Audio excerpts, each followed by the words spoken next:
que Dieu ne permet jamais une épreuve au-delà de ce que tu peux supporter. Il est fidèle et, dans sa grande sagesse, il sait exactement ce dont tu as besoin pour grandir spirituellement.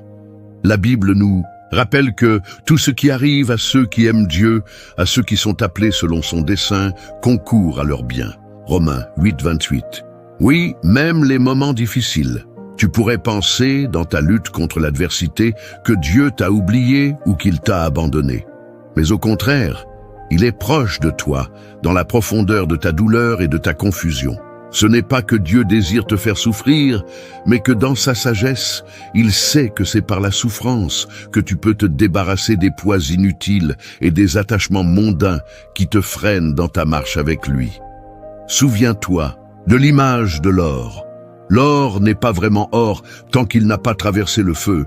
De la même manière, ta foi n'est pas encore pleinement ce qu'elle doit être jusqu'à ce qu'elle ait traversé l'épreuve. Le feu de l'épreuve révèle la pureté de ton cœur et te prépare à recevoir la bénédiction de Dieu dans ta vie. L'épreuve fortifie la foi. Une fois que nous avons compris que l'épreuve purifie notre foi, il est important de comprendre qu'elle la fortifie également. Pierre nous dit que l'épreuve de notre foi est plus précieuse que l'or périssable. Dans le processus de purification, il y a un autre aspect.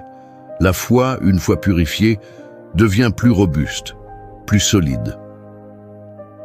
Tout, comme un muscle se renforce lorsqu'il est soumis à un entraînement intense, ta foi se renforce lorsqu'elle fait face à des défis. Par l'épreuve, Dieu nous forme, nous affine et nous prépare à de plus grandes responsabilités dans son royaume.